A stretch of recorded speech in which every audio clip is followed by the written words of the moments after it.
Hoje é 26 de setembro de 2019, são 9 horas e 25 minutos. O dia começa com o óbvio. Aras é aprovado e defende correções na Lava Jato. Na segunda página do Estadão de hoje é a chamada crônica de um nascimento anunciado. Nas condições, seria impossível que o procurador-geral não fosse aprovado na sabatina. É um profissional categorizado, advogado. Deve ter entregue a sua carteira, a carteirinha, como dizem outros, à OAB ontem mesmo, porque está absolutamente impedido de exercer a advocacia. Se e quando mantiver escritório de advocacia em Brasília, há de retirar seu nome da Sociedade de Advogados, porque isto é absolutamente imperativo. Mas é aquilo que se chamaria, na vala comum do português, um animal híbrido, um nobre animal híbrido, porque é advogado e é também emérito membro do Ministério Público em Brasília, subprocurador-geral, aliás, era a posição dele. Há de se entender bem com a ordem. É o que se espera. Abaixo dessa mesma página há uma notícia pequena. Este escrivinhador gosta das notícias pequeninas, porque é das pequenas notícias que se fazem consequências grandes. Aqui abaixo há uma notícia pequena. No dia em que Augusto Aras foi sabatinado e aprovado para assumir a Procuradoria-Geral da República, o primeiro colocado da lista tríplice da categoria, Mário Bonsaglia, não é amigo deste escrivinhador, mas é um procurador da República respeitado na classe. O primeiro da lista, Mário Bonsaglia, levou a Rodrigo Maia um pedido para não pautar no plenário o acordo de Alcântara, menina dos olhos de Eduardo Bolsonaro, enquanto o Ministério Público não emitir parecer. Alcântara é aquela porção de território brasileiro que seria sublocada, não locada, a Trump, para o posicionamento de uma base aérea, dentro da qual brasileiro não poderia entrar mais tarde. Então, Mário Bonsaglia, sabendo disso tudo, entregou a Maia um pedido para impedir que fosse pautado no plenário aquele assunto desse acordo, porque isso é impositivo, antes que o Ministério Público se manifestasse. É evidente que se Mário Bonsaglia está a pleitear isso, em nome pessoal ou da própria instituição, sabe-se lá, ele o faz para vigiar, para fiscalizar, para impedir praticamente a entrega de um pedaço do nosso país a Trump, que se encontra, ele próprio, Trump, numa posição muito delicada. Vai passar apertado. o presidente loirão da América do Norte. Vai precisar mexer-se. Embora já se afirme que, mesmo com o impeachment instaurado, no fim das contas, Trump teria maioria no encerramento do impeachment para impedir que fosse desvestido da toga de primeiro magistrado dos Estados Unidos da América do Norte. Amigo, acredita-se, amigo do nosso presidente, que há de fazer de tudo para fazer uma espécie de escambo. O meu filho como embaixador do Brasil nos Estados Unidos e você vai ter no escambo a base de Alcântara para os Estados Unidos da América do Norte. Ali, quando o americano entra num determinado pedaço de território, ou num barzinho, ou num restaurante, ou numa base aérea, ou numa associação, entidade clássica, quando o americano entra, não sai nunca mais. Até o enterro dele é feito em cemitério posto nas proximidades daquele território, daquele setor ou daquela área. O americano não larga o osso. Se pegar, morre com ele entre os dentes. É preciso, portanto, prestar muita atenção nesse pedido do subprocurador-geral Mário Bonsaglia, que era o primeiro colocado na lista tríplice oferecida a exame de Jair Bolsonaro. Respeitante agora a um outro aspecto, Fachin vota contra rever sentenças da Lava Jato. É um julgamento que prossegue hoje, quinta-feira, 26, no Supremo Tribunal Federal. Teria começado ontem e Fachin votou contra a revisão dessas sentenças, sabendo-se que a briga toda é porque os delatados querem ou queriam manifestar-se após os delatores, no que tem razão, porque a defesa fala por último.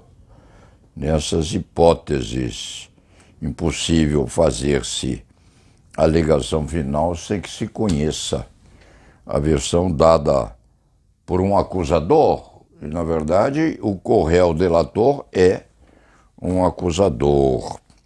Isso tudo é ligado. O Escriba, quando era um doutrinador estudioso e tinha tempo para estudar e dedicar-se, escreveu 4 ou 5 edições de Nulidades no Processo Penal, em concurso com Georgia Bayer Fernandes de Freitas Porfírio, ela ou esta, doutora, 2 vezes.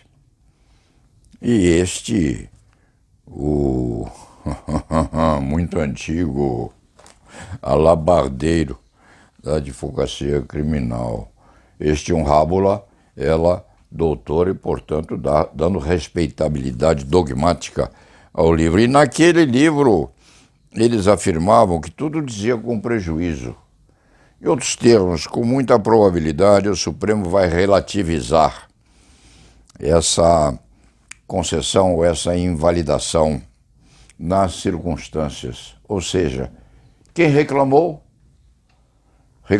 e assentou o prejuízo e verberou o ataque à legitimidade do comportamento procedimental.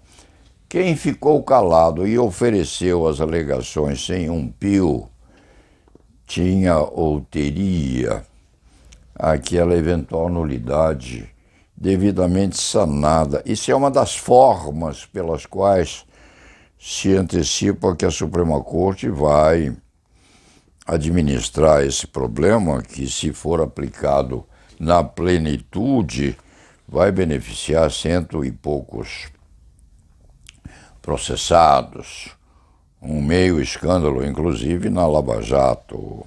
A Suprema Corte sabe misturar essas minúcias e consertar os buracos localizados na plenitude ou na extensão do assodamento com que os juízes examinaram as ações penais da Lava Jato, inclusive o atual ministro da Justiça, que está brigando, sim, está brigando para manter íntegros os projetos que exibiu ou que estão em tramitação no Legislativo, pacote anticrime e quejandos. Então, o ministro Sérgio Moro está aguardando que alguma coisa do que ele fez sobre. Este escriba e o penalista Roberto Delmanto, que tem respeitabilidade assegurada na dogmática penal brasileira, este escriba e Roberto Delmanto tiveram durante 4 ou 5 meses uma dedicação muito grande ao exame dos projetos ou do projeto anticrime do antigo juiz Sérgio Moro.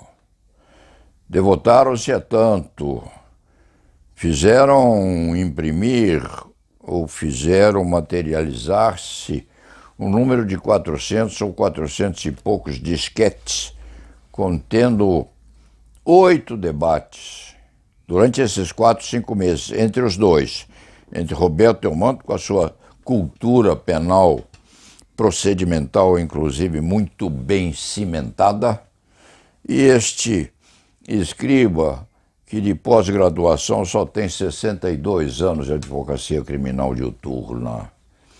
Este escriba começou a trabalhar na área criminal quando tinha, quiçá, 19, 18 ou 20 anos. Começou criancinha. Fez o primeiro júri sem poder fazê-lo, porque não tinha, ao tempo, a carteira de solicitador acadêmico, que só se outorgava aos quatro anistas de direito. Estava no 2º ano, alguém lhe emprestou uma beca surrada, ele menino ainda, e com o seu mestre fez o primeiro júri da sua vida aos 19 anos, sem poder fazê-lo, mas o fez. É isso que este escriba tem de pós-graduação, 62 anos ou mais de lidadura diária com o processo criminal em suas múltiplas barragens, em suas múltiplas extensões. Então sabe das coisas. Devotaram-se 4 ou 5 meses a examinar esse projeto anticrime. Aquilo tudo estava e está neste site, com imensa gratuidade. Basta que se aperte um botão e se verá a disputa, inclusive sobre essa questão correspondente à legítima defesa de policiais ou agentes de autoridade postos à frente de situações extremas. Isso está lá. Quem tiver paciência para acompanhar aquilo, não precisa se preocupar em estudar os alfarrábios ainda incompletos correspondentes ao tema. Há de ver um debate gostoso até entre Roberto Delmanto e este velho escrivinhador. A coisa está lá, está no site, para quem quiser ver e para quem quiser ler. A seguir, ainda no Estadão, na página de No caderno 2, Jornada de Autoconhecimento em Ad Astra, Rumo às Estrelas. Estreia de hoje, Brad Pitt vai ao espaço para reavaliar sua vida. Há um comentário bom aqui de Anne Hornaday. Os americanos têm uns nomes complicados. Hornaday, do The Washington Post, traduzido e vertido para o português. Está sendo um ano incrível para Brad Pitt.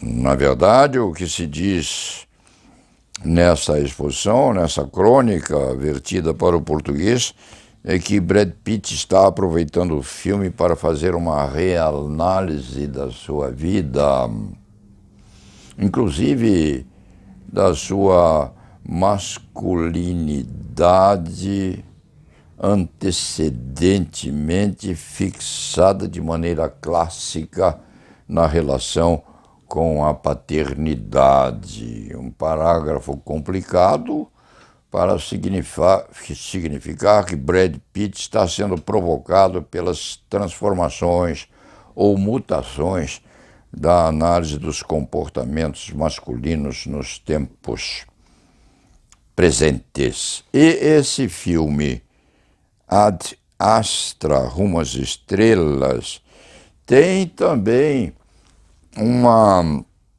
reapreciação ou uma apreciação, inclusive daqueles livros em aspectos globais ou genéricos, diga-se de passagem, que o escriba colocou no site ontem ou anteontem, quando tecia outra crônica referente a Homo Deus, de Yuval Noah Harari, e aquele cientista que morreu quase imobilizado em razão de uma doença que o pegou durante a vida, cientista, um físico, cujos restos estão enterrados ao lado, se a memória não falha, do túmulo de Einstein.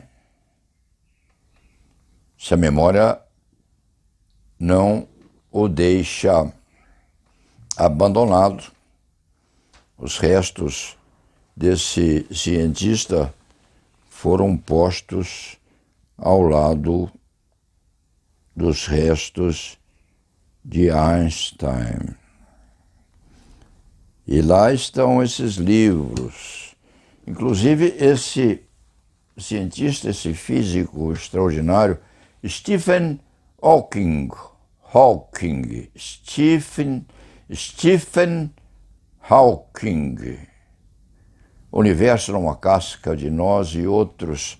Esse cientista disputa, discorre, debate, elucida, inventa, imagina e reverbera naquele cérebro privilegiado conceitos sobre a existência ou não de Deus.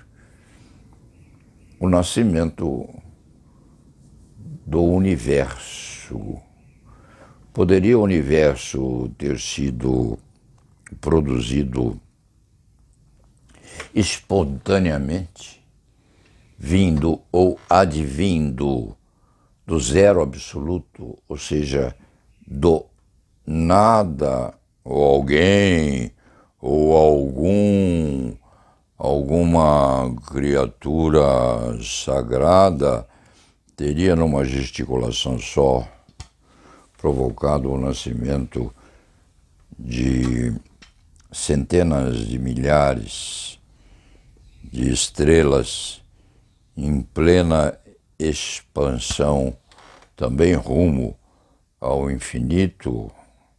Isso gera, sim, uma problemática muito complicada, que indiretamente está sendo cuidada nesse filme Ad Astra, porque nesse filme Brad Pitt, que se paramenta como se fora um expansionista visitante no universo, vai procurar o pai, que estaria perdido num planeta ou numa estrela chamada Netuno. É curioso esse filme, que este cronista ainda não assistiu, é evidente, porque parece que começa a ser produzido hoje nos cinemas brasileiros, se este cronista também não se engana. Parece que é um dos temas preferidos desse físico Hawking, Stephen Hawking, a saber se o tempo pode ou não ser examinado em regressão, ou seja, se a criatura humana pode ir ao futuro e voltar ao passado. E Hawking dá um exemplo dentro da sua argumentação daquele que, voltando ao passado, teria assassinado seu avô. E assassinado seu avô antes que produzisse o neto.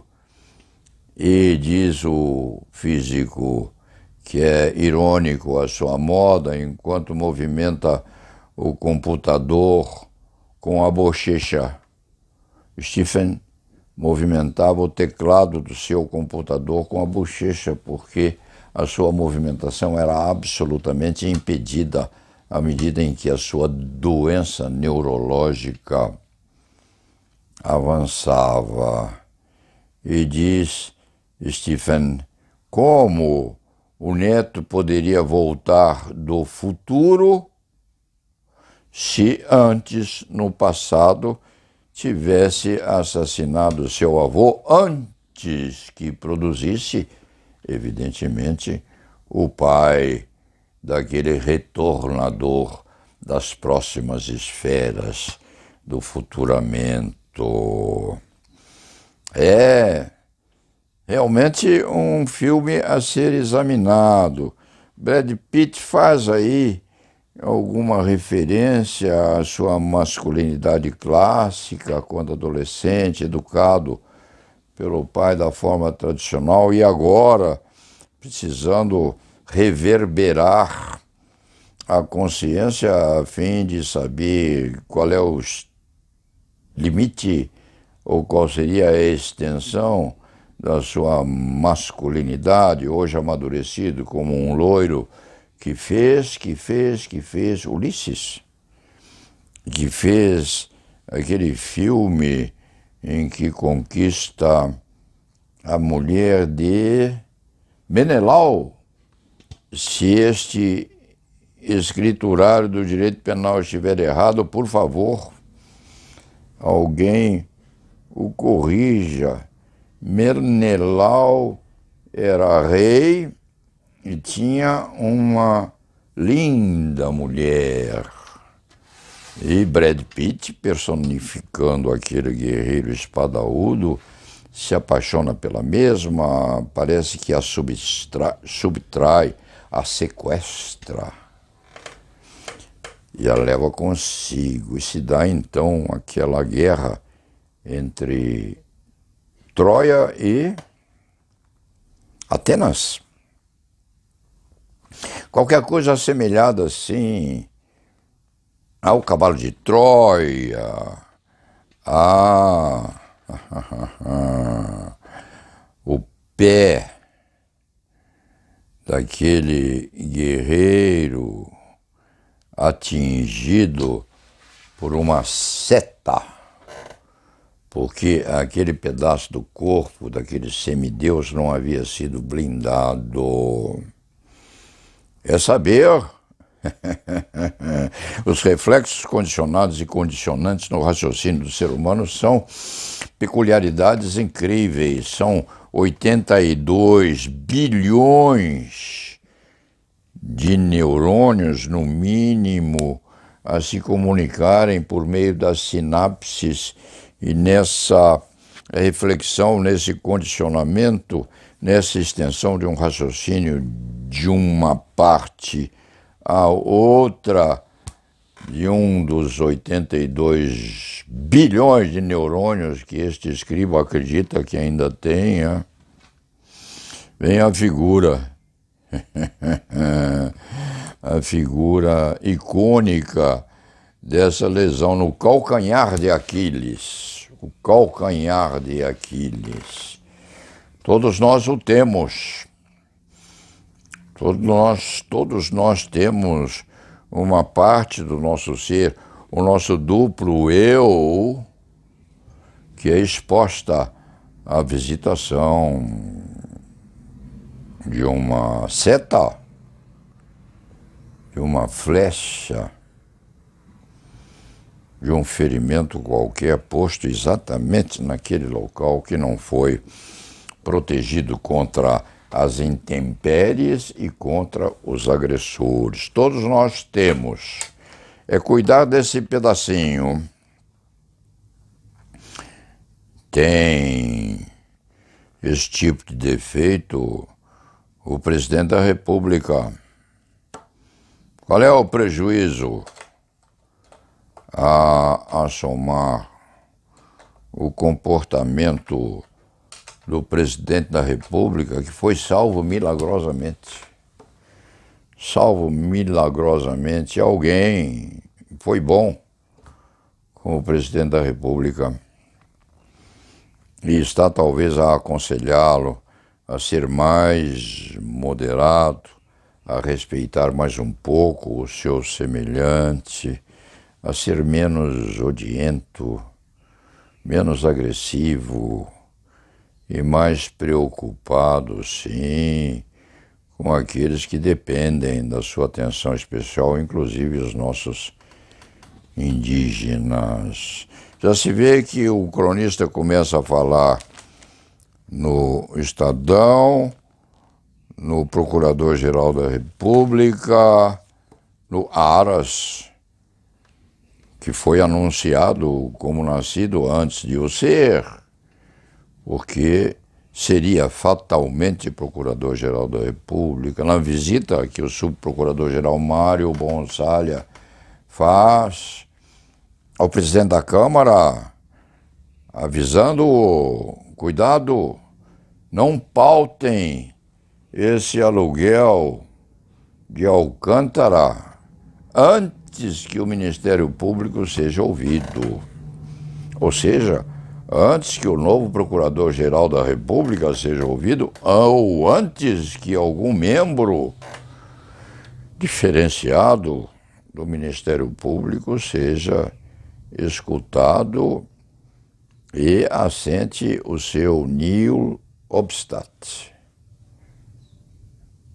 o seu não obstáculo a essa locação de um pedaço do Brasil. Nesse escambo, quando o cronista era criança, começou a advogar, novinho ainda, às vezes, precisava trocar uma dúzia de ovos pela atividade de se tirar da cadeia um infeliz qualquer, uma dúzia de ovos, uma galinha. Já recebeu quando era mocinho, quando tinha seus 19, 20 anos, e advogava sem poder advogar ainda, recebeu um leitãozinho na véspera de um Natal, que seria sacrificado para a ceia de Natal da família. E as filhas e o filho deste hoje, conspícuo e velho profissional de direito penal, ficaram com dó daquele suíno, que era muito simpático. E não deixaram que houvesse o sacrifício do bichinho, que ficou ganindo. O cronista não sabe se suíno se os porcos fazem ganidos, alguém que entenda disso deve esclarecer o que faz o porco quando geme. Mas, de qualquer forma, o bichinho chorava no quintal e foi levado no dia seguinte a uma chácara de um amigo, e nessa chácara esse leitãozinho cresceu, engordou e viveu muitos anos. Tinha até um nome, do qual o escriba se esqueceu, mas atendia pelo nome, virou um suíno enorme e morreu de velho. Já se vê que se o cronista não tem uma protuberante cultura no direito penal para examinar essa questão correspondente aí ao pacote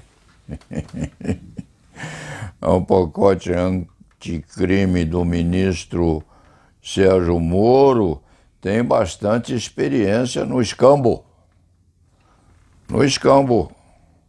Na troca, na permuta, a ponto de, nesta associação de ideias, nesse condicionamento entre raciocínios condicionados e raciocínios condicionantes, ligar esse escambo pretendido de Jair Bolsonaro com os Estados Unidos da América do Norte, com o Trump, balouçante nessa corda bamba em que o presidente norte-americano se escuda, hoje, a ponto de o escriba ir procurar essa noticiazinha aqui. Mário Bonsalha vai à Câmara e pede que não se paute esse subaluguel da base de Alcântara aos Estados Unidos da América do Norte antes que o Ministério Público seja ouvido. E com grande probabilidade, o Procurador-Geral da República, quando se manifestar, a foto do eminentíssimo Augusto Aras é vista aqui na Folha de São Paulo, na primeira página, ao se manifestar, há de tecer objeções a essa locação, há de vigiar, de fiscalizar e, evidentemente, como este advogado é um dos mais antigos inscritos na OAB e muito mais antigo do que o eminente Procurador-Geral da República, há de se manifestar se e quando esta posição do novo Procurador-Geral for favorável ao aluguel de um pedaço da nação aos Estados Unidos da América do Norte. Dito isto, vamos ao trabalho. O escriba está paramentado para exercitar a sua advocacia penal, que lhe dá uma possibilidade de sobreviver razoavelmente. E la nave va.